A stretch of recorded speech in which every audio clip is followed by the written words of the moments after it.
اگر کسی کے ہاں اولاد نہیں ہے تو میں ہمیشہ انہیں مشورہ دیتا ہوں کہ آپ کو کوئی بچہ لے کر پال لینا چاہیے، کیونکہ میاں بیوی کا جو بانڈ ہے وہ دو چیزوں کی بنیاد کے اوپر ہے. ایک سیکس جو اللہ تعالیٰ نے رکھ دیا، ایک نیچرل ایک جذبہ، اور دوسرا اولاد کی جو ایک بائنڈنگ ہے خاندان میں، کہ ایک میاں بیوی مل کے ایک خاندان کو وجود بخشتے ہیں اور اپنی اولاد کی پرورش کرتے ہیں. اور یہ اسلام کی خوبصورتی ہے، خاندانی نظام. ان میں سے ایک چیز بھی کمزور ہوگی، رشتہ کمزور ہو جائے گا. اگر میاں بیوی سیکس کے پوائنٹ آف ویو سے ایک دوسرے کے ساتھ مخلص نہیں ہوں گے تو رشتہ نہیں نبھے گا. اسی طریقے سے سیکس کے پوائنٹ آف ویو سے تو ایک دوسرے کے ساتھ مخلص ہے، لیکن اولاد نہیں ہے تو کچھ عرصے بعد وہ بس ایک ہاسٹل میں رہ رہے ہوں گے، دو روم میٹس کی شکل میں. ظاہر زندگی میں کوئی مشترکہ ایسا کام کرنے والا نہیں ہوگا کہ جس کے لیے ایک موٹو کے طور پر اس کو اپنے سامنے رکھتے ہوئے اپنی زندگی کو گزاریں، ایک ایم بنا کے. وہ تو اولاد ہی ہے. تو اگر کسی کے ہاں اولاد نہ ہو، ٹھیک ہے، 4-5 سال ویٹ کریں، اپنا علاج بھی کروائیں. الٹیمیٹلی آپ کو اندازہ ہو جائے کہ اب اولاد ہونے کے چانسز نہیں ہیں، یا کوئی مستقبل قریب میں کوئی ایسی چیز نظر نہیں آ رہی، تو اسے ڈیلے نہ کریں، بچہ لے کر پالیں. اور بڑا نیکی کا کام ہے.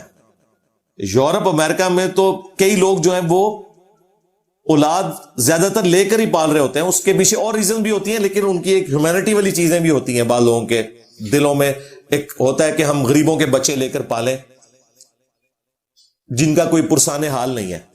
جس طرح یہاں بھی کئی لوگ جو ہے وہ عیدی سینٹر میں جا کے بچے لے کر ان کو پالتے ہیں. تو اس میں سب سے بہتر تو یہ ہے کہ آپ اپنے کسی قریبی رشتہ دار سے کوئی بچہ لیں. میاں بیوی میں سے اگر اس بچے کی ہونے والی جو منہ بولی ماں ہے، اگر وہ کوئی بچہ لینا چاہ رہی ہے تو وہ اپنا بھانجا یا بھتیجا لے. بھانجا یا بھتیجا اگر عورت لے گی تو وہ اس عورت کا محرم پہلے ہی ہے، اس سے اس کا پردہ نہیں ہے. اور چونکہ وہ بیبی بوائے ہے اس لیے اس کے خاوند سے بھی اس کا کوئی پردہ نہیں ہوگا. مرد کا تو مرد سے کوئی پردہ نہیں ہے. اور اگر شوہر نے کوئی بچہ لے کر پالنا ہے تو وہ اپنی بھانجی یا بھتیجی لے، کیونکہ وہ جو بچی ہوگی وہ محرم ہوگی اس مرد کے لیے. بھانجی یا بھتیجی، بھانجا یا بھتیجا اگر وہ مرد لے لے گا تو پھر وہ بڑا ہو کر اس کی بیوی کا تو محرم نہیں ہوگا نا، وہ اس کے لیے نامحرم ہو جائے گی.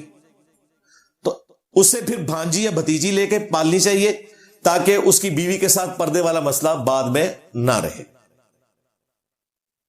اور اگر ایسی صورتحال نہیں بنتی، عورت کو بھانجی یا بھتیجی مل رہی ہے اور ظاہر ہے جب وہ بڑی ہوگی تو اس کے منہ بولے باپ سے اس کا پردہ ہوگا، وہ حقیقی باپ تو نہیں ہے.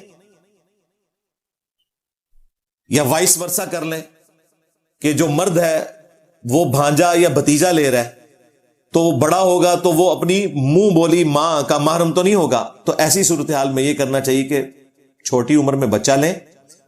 آج کل میڈیکل سائنس اتنی ترقی کر گئی ہے، مارکیٹ میں ایسے ٹیکے اویلیبل ہیں جو عورت کو لگائے جائیں تو اس کا دودھ اتر آتا ہے. ویسے پریگنینسی کے بغیر عورت کا دودھ نہیں اترتا، ایک نیچرل پروسیس اللہ نے رکھا ہے. اب جس عورت کو پریگنینسی ہو ہی نہیں رہی ہے تو اس کا دودھ کیسے اترے گا؟ میڈیکل سائنس اتنی ترقی کر گئی ہے کہ وہ ٹیکا آپ کو مارکیٹ سے سستے داموں مل جاتا ہے. ڈاکٹر سے آپ ایڈوائس لکھوا کے وہ ٹیکا لیں. وہ ٹیکا جب عورت کو لگایا جائے گا تو بغیر پریگنینسی کے بھی اس کا دودھ اتر آتا ہے. وہ دودھ 5 مختلف اوقات میں اس بچے کو پلا دے. بچہ ہے، بچی ہے، کوئی بھی ہے. اب چونکہ وہ ماں بن گئی تو سورۃ النساء کی آیت نمبر 23 کے تحت اس کے ساتھ بھی اس کا حرمت والا رشتہ ہو گیا اور اس کے خاوند کے ساتھ تو آٹومیٹکلی ہو گیا. یہ ایک اس کا سولوشن ہے جو میرے ذہن میں ہے. اور ظاہر ہے یہ سولوشن اس وقت تک ہی ہے جب تک کہ 2 سال سے کم عمر کا کوئی بچہ ہے، اگر 2 سال سے بڑا لیا تو پھر تو یہ سولوشن بھی پھر باقی نہیں رہے گا، کیونکہ بڑی عمر کی رضاعت کا مسئلہ میں نے آپ کو پہلے ایڈریس کر دیا کہ وہ ایک اسپیسیفک کیس تھا، اسے صحابہ کرام نے ایکسٹراپولیٹ کر کے امت لیول پہ ایکسیپٹ نہیں کیا. پھر تو بڑی عمر کو پہنچ کے ایک پردے والا معاملہ کرنا پڑ جائے گا اگر ایسی صورتحال بنتی ہے. تو کوشش کریں کہ چھوٹا بچہ لے کر پالیں، 2 سال سے کم عمر کا، تاکہ رضاعت کا رشتہ اسٹیبلش کر لیں. لیکن اس میں ایک خطرناک چیز جو ہو جاتی ہے، بچہ لے کر پالتے ہیں اور اس بچے کی جو فیملی ٹری ہے اس میں اوریجنل اس کی ماں یا باپ کو چھوڑ کے جو لے پالک جوڑا ہے جس نے لے کے پالا ہے، وہ اپنا نام اس بچے کے اوپر بولنا شروع کر دیتے ہیں اور کاغذوں میں بھی لکھوا دیتے ہیں. اس کی اسلام میں اجازت نہیں ہے. اس کی اجازت اللہ تعالیٰ نے پیغمبر کو نہیں دی. سورۃ الاحزاب میں نبی علیہ السلام کو سینٹرڈ کرتے ہوئے باقی امت کو بھی بتایا گیا، ادعوہم لآبائہم، ان کو اپنے اوریجنل باپوں کے نام کے ساتھ پکارو، یہی اللہ کے نزدیک انصاف پر مبنی ہے. اور اگر ان کے باپوں کے نام تمہیں نہیں پتا تو یہ تمہارے دینی بھائی ہیں اور مولا ہیں. نبی علیہ السلام کا اپنا منہ بولا بیٹا تھا زید ابن محمد. جب یہ آیات نازل ہوئی تو پھر نبی علیہ السلام نے ان کا نام چینج کر کے اس کے اوریجنل والد کی طرف منسوب کر دیا، زید ابن حارثہ. پہلے انہیں زید ابن محمد کہا جاتا تھا. یہ اتنا کریٹیکل مسئلہ ہے. یہاں پہ وہ بچہ لے کے پالتے ہیں اور کہتے ہیں جی کاغذی کاروائی ہے نا جی، ہم نام چینج کر رہے ہیں. وہ اس کا والد نہیں ہوتا. لکھوانا ہے تو گارڈین میں لکھوا لے، سرپرست.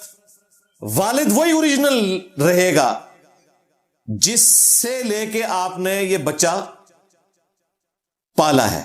اور اگر کوئی نامعلوم والد ہے کسی کا، جس طرح عیدی سینٹر میں ہوتا ہے، بعض اوقات کوئی ایکسیڈنٹ ہو جاتا ہے، کوئی بچہ گم شدہ ملتا ہے اور وہاں پہ، تو اس کیس میں بھی آپ اپنا نام اسے نہیں دے سکتے. اس کیس میں پھر یہ ہے کہ حکمران وقت کی طرف اسے منسوب کیا جائے یا صرف گارڈین کا نام لکھا جائے. اور وہ حکمران وقت کی طرف بھی وہ والد نہیں ہوگا، ظاہر وہ آنری طور پہ ایک بات ہو رہی ہے. والد کا نام پھر بھی نہیں دیا جا سکتا، گارڈین کا نام دیا جائے گا. اور یہ اتنا سینسٹیو مسئلہ ہے کہ صحیح بخاری اور صحیح مسلم یہ دونوں میں حدیث ہے کہ نبی علیہ السلام نے فرمایا جس شخص نے اپنے باپ کا نام بدل دیا اس پہ جنت حرام ہے. اگر کسی شخص نے اپنے آپ کو کسی اور باپ کی طرف منسوب کیا اس پہ جنت حرام ہے. اور صحیح مسلم میں تو یہاں تک الفاظ ہے کہ مولا علی علیہ السلام نے اپنے تلوار کی نیام میں سے ایک صحیفہ نکالا اور انہوں نے بتایا کہ یہ نبی علیہ السلام نے ہمیں کچھ نصیحتیں لکھوائی تھیں. ان میں ایک نصیحت یہ بھی تھی، یہ وہ حدیث ہے جو مولا علی کو خود حضور نے لکھوائی ہوئی ہے. اس میں یہ تھا کہ جو مدینے میں بدعت جاری کرے اس پہ اللہ کی لعنت، اللہ کے فرشتوں کی لعنت، تمام لعنت کرنے والوں کی لعنت. جو غیر اللہ کے لیے نظر و نیاز کرے اس پہ بھی اللہ کی لعنت، اللہ کے فرشتوں کی لعنت، تمام لعنت کرنے والوں کی لعنت. اور جو کوئی شخص اپنے آپ کو کسی دوسرے باپ کی طرف منسوب کر دے اس پہ بھی اللہ کی لعنت، اللہ کے فرشتوں کی لعنت، تمام لعنت کرنے والوں کی لعنت. اور قیامت کے دن اللہ تعالیٰ نہ کوئی اس کا فرض قبول کرے گا نہ کوئی نفل قبول کرے گا ایسے بدعتی کی کہ جس شخص نے اپنے آپ کو کسی دوسرے باپ کی طرف منسوب کر دیا. یہ اتنا سینسٹیو مسئلہ ہے. یہی وہ مسئلہ ہے جس کی وجہ سے حضرت معاویہ رضی اللہ تعالیٰ عنہ سے صحابہ کرام ناراض ہو گئے تھے. انہوں نے صرف اپنی ایک سیاسی چال کے طور پر حمایت حاصل کرنے کی خاطر عبید اللہ ابن زیاد، جس کے بارے میں بخاری میں آتا ہے کہ اس کے سامنے نعوذ باللہ سیدنا حسین ابن علی کا سر کاٹ کے رکھا گیا، جس میں امام بخاری نے لکھا ہے برأس الحسین علیہ السلام. اللہ کی لعنت ہو، اللہ کے فرشتوں کی لعنت، تمام لعنت کرنے والوں کی لعنت جنہوں نے اہل البیت کے ساتھ یہ ظلم کیا. تو وہ عبید اللہ ابن زیاد جو گورنر کوفہ تھا یزید کی طرف سے، اس کا جو والد تھا نا ابن زیاد، وہ خود بھی آؤٹ آف ویڈ لا کی پیدا ہوا تھا، حلالی نہیں تھا.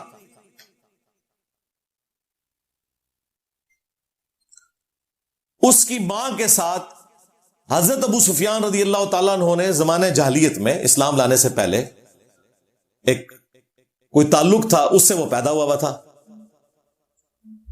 اب ظاہر ہے کہ وہ اس کی طرف تو منسوب نہیں ہو سکتا کیونکہ وہ لیجیٹمائز رشتہ نہیں تھا. تو لیکن چونکہ وہ ایک دلیر تھا، حضرت علی کا شیعہ تھا، بڑا قریبی تھا حضرت علی کا، یہ عبید اللہ ابن زیاد کا والد ابن زیاد. حضرت معاویہ نے اسے گورنر لگایا اپنے دور حکومت میں، پھر اسے اپنے قریب کرنے کے لیے اناؤنسمنٹ کروا دی کہ یہ میرا بھائی ہے، چونکہ میرے والد نے نعوذ باللہ اس کی ماں کے ساتھ، استغفر اللہ، اب یہ بات کرتے ہوئے بھی شرم آ رہی ہے. اور یہ بخاری مسلم میں لکھا ہوا ہے کہ لوگ آ کے حضرت ابو بکرہ کو، ایک صحابی ہے ابو بکر جو خلیفہ اول ہے رضی اللہ تعالیٰ عنہ، ایک ہے ابو بکرہ، ان کو آ کے لوگ کہتے تھے کہ دیکھا تیرے بھائی نے کیا کام ڈالا ہے. وہ بھائی لگتا تھا رشتے میں ابن زیاد، والدہ کامن تھی. تو ابو بکرہ کہتے ہیں میں کیا کروں، مجھے بھی پتا ہے اور انہیں بھی پتا ہے کہ نبی علیہ السلام نے فرمایا تھا جس نے اپنے آپ کو کسی غیر باپ کی طرف منسوب کیا اس پہ جنت حرام ہے. تو حضرت معاویہ رضی اللہ تعالیٰ نے اسے اپنا بھائی بنا لیا اس طریقے سے، اور صحابہ کرام سخت ناراض ہوئے. یہ بھی وہ چند وجوہات تھی جن کی وجہ سے یعنی صحابہ کرام کو بڑا غصہ تھا کہ شریعت کے ساتھ کیا کچھ کیا جا رہا ہے. اور یہ بخاری مسلم میں رپورٹ ہوا ہے. بعد میں تقی عثمانی باقی لوگوں نے کہا نہیں وہ نکاح کی ہی ایک شکل ہوا کرتی تھی. یہ گواہیاں پیش کر رہے ہیں، اور بخاری مسلم میں وہ لوگ جو ڈائریکٹ فیکٹری ہیں وہ حدیثیں فٹ کر رہے ہیں کہ اس نے اپنے اوپر جنت حرام کروا لی ہے ابن زیاد نے. تو صحابہ تو اس پہ ایک دوسرے کو حدیثیں سنا رہے ہیں، اور یہاں تک کہ عثمانی پکڑ کے وکالتیں کر رہے ہیں نہیں وہ اس زمانے میں یہ نہیں ہوتا تھا تو وہ ہوتا تھا. ان کو زیادہ دین پتا ہے صحابہ کرام سے. یہ تو بابوں کا دین لے کے چل رہے ہیں، صحابہ اہل بیت کے ساتھ ان کا کیا لینا دینا. تو یہ مجھے مجبوراً مسئلہ بیان کرنا پڑا ہے. میری کوشش یہی ہوتی ہے کہ ماموں جی کو نہ چھیڑوں، لیکن کہیں پہ اگر بخاری مسلم میں ماموں جی نے کوئی کام کیا ہے یا کام ڈالنے والی بات میں نہیں کرتا، وہ کہیں گستاخی ہو جاتی ہے، تو وہ تو پھر آٹومیٹکلی بیان ہو جاتا ہے نا. وہ جس طرح ہمارے مولانا ساق صاحب کہتے تھے کہ جب ہم توحید بیان کرتے ہیں نا، تو انہوں نے جو توحید اور توہین کا جو آپس میں ریلیشن بنایا ہے، تو ان کی نظر میں تو وہ توہین ہی ہو جاتی ہے. ٹھیک ہے، وہ آٹومیٹکلی ہو جاتی ہے. تو یہاں پہ بھی ایک مسئلہ میں نے بیان کیا لے پالک کے پوائنٹ آف ویو سے، اور کہ غیر باپ کی طرف آپ منسوب نہیں کر سکتے ورنہ آپ کے اوپر جنت حرام ہے. اب جن لوگوں کے ساتھ بچپن میں ایسا ہو گیا ہوا ہے کہ ان کے نام چینج کروا دیے تھے، اگر آپ وہ کروا سکتے ہیں آسانی سے تو کروائیں، اگر نہیں کروا سکتے تو ایٹ لیسٹ بول چال میں اپنے آپ کو اپنے اوریجنل باپ کی طرف منسوب کریں. ڈاکومنٹس میں چلیں جو بھی لکھا ہوا ہے. لیکن مستقبل میں بھی اگر کوئی بچہ لے کے پالتا ہے تو وہ کاغذی کارروائی کرنے کے لیے جان بوجھ کے یہ کام نہ کرے. پھر وہ بچہ قصوروار نہیں ہوگا، اس بچارے کے تو اختیار میں نہیں ہے، اس کے گارڈین جو ہے نا وہ مارے جائیں گے، اللہ کے حضور پکڑے جائیں گے. یہ بڑا سینسٹیو مسئلہ ہے. لوگوں نے تماشا بنایا ہوا ہے اور اس طریقے سے نام چینج کر دیتے ہیں. تو یہ اوریجنل مسئلہ ہے. بعض جو اہل حدیث علماء ہیں، آپ کو پتہ ہے اکثر ان میں ایسے ہیں جن میں بالکل فقہ نام کی کوئی چیز نہیں ہوتی، خصوصاً سلفی جو عرب کے علماء ہیں، انہوں نے اس حدیث کو بنیاد بنا کے ایک نیا مسئلہ بیچ میں کھڑا کر دیا. انہوں نے کہا کہ عورت شادی کے بعد اپنے نام کے ساتھ خاوند کا نام نہیں لگا سکتی ورنہ اس پہ جنت حرام ہے. وہ حدیث یہ لیتے ہیں کہ اس نے اب اپنے باپ کا نام بدل دیا. مثلا کسی کی بیٹی کا نام تھا عائشہ عمر سپوز، اب اس کی شادی کسی علی نام کے لڑکے کے ساتھ ہو گئی اور شادی کے بعد اس نے اپنا نام کر لیا عائشہ علی. وہ کہتے ہیں اس پہ جنت حرام ہو گئی کیونکہ اس نے اپنے باپ کا نام بدل لیا. اب مجھے بتائیں اگر گوروں کو اردو آتی ہو اور خدا نہ خواستہ ان علماء کو انگریزی آتی ہو تو اس دین کا مذاق ہی اڑے گا نا. یہ نام تبدیل ہوا ہے، کسی دوسرے باپ کی طرف منسوب نہیں ہوا. اور ظالموں شناختی کارڈ پہ پڑھو، وہاں یہ نہیں لکھا ہوتا کہ والد کا نام، وہاں لکھا ہوتا ہے زوجہ فلاں. تو باپ کا نام تو اس کا وہی رہتا ہے. وہ خانے میں ہوتا ہے خاوند کا نام، وہ خاوند کی نسبت سال لگا لیتی ہے، نام نہیں اس نے اپنے باپ کا بدلا. اگر وہ یہ کرے نا کہ شادی کے بعد وہ اپنے خامند کے نام کو والد والے خانے میں ڈلوا لے، یہ کون ڈلوائے گا؟ اتنی فقاہت انہی کے علماء میں ہی ہو سکتی ہے. اور یہاں بیٹھ کے وہابی دفاع کر رہے ہوتے ہیں ان کے فتووں کا. یار اللہ کے بندو، پہلے ہی تم لوگوں کے غلط فتووں کی وجہ سے قرآن و سنت کی کافی بدنامی ہوئی ہے. لوگ کہتے ہیں قرآن حدیث ڈائریکٹ پڑھتے ہیں تو یہ رزلٹ نکالتے ہیں. بھائی اگر کوئی وہابی، کوئی دیوبندی، کوئی بریلوی، کوئی شیعہ قرآن و حدیث سے جان بوجھ کے یوں کان پکڑنے کی بجائے کوئی اور چیز ہی پکڑ کے رزلٹ نکال رہا ہے تو اس میں قرآن و حدیث کا کوئی قصور نہیں ہے، وہ بالکل واضح ہے.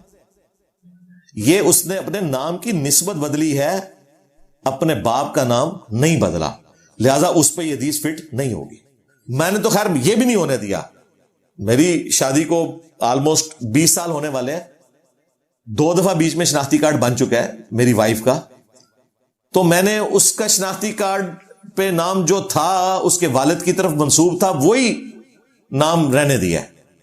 ہاں خامد کے خانے میں میرا نام آیا، لیکن جو اس کے ماں باپ نے اس کا نام رکھا تھا اس میں میں نے علی ساتھ جو ہے نا وہ داخل کرنے کی کوشش نہیں کی ہے. میں نے خود کوئی نہیں کیا ہوا، میں آپ کو بتا رہا ہوں. میں اس چیز کو ضروری نہیں سمجھتا، لیکن میں شرعی مسئلہ بتا رہا ہوں کہ اگر کوئی اس طرح کرتا ہے بعد میں، اور وہ آپ جب جاتے ہیں شناختی کارڈ بنوانے، شادی شدہ جوڑا جب بھی جاتا ہے نا شناختی کارڈ کے لیے، بیوی نے ظاہر ہے شادی کے بعد پہلا کام یہ کرنا ہوتا ہے کہ شناختی کارڈ نیا بنتا ہے، کیونکہ وہ خامند کا نام اب آنا ہوتا ہے والد کی بجائے. تو وہ پوچھتے ہیں کہ ہاں جی اس کے نام کے ساتھ اب آپ کا نام لگا دو، وہ خود سے چینج کر دیتے ہیں. تو میں نے اسپیشلی اسے کہا تھا کہ اس کا نام وہی رہنے دو جو اس کے والدین نے رکھا ہے، میں نے نہیں چینج کرنا. میرے لیے اتنا اعزاز کافی ہے کہ خامند کا نام آ گیا. تو اب وہ زبردستی میں نے اپنا ٹکڑا ساتھ جوڑ کے تو نہیں کرنا نا، خامند کا نام آ گیا نا، والد کا خانہ ہی وہاں سے ختم ہو گیا، اور میں کیا کرا؟ ٹھیک ہے نا، خانہ ہی ختم ہو گیا، اس کی جگہ میرا خانہ آ گیا، تو بس یہ کافی ہے. نام چینج کرنے کی کیا ضرورت ہے؟ لیکن شرعی مسئلہ یہ ہے کہ اگر کوئی کر بھی لے تو یہ کوئی دوسرے باپ کی طرف اس نے اپنے آپ کو منسوب نہیں کیا، یہ صرف نسبت نام میں چینج ہوئی ہے، اور وہ بھی خامند کے پوائنٹ آف ویو سے ہوئی ہے، نہ کہ باپ کے طور پہ. یہ مسئلہ بڑا سینسٹیو تھا، اس لیے میں نے اس کو یہاں پہ ضروری سمجھا کہ آپ سے بیان کر دوں.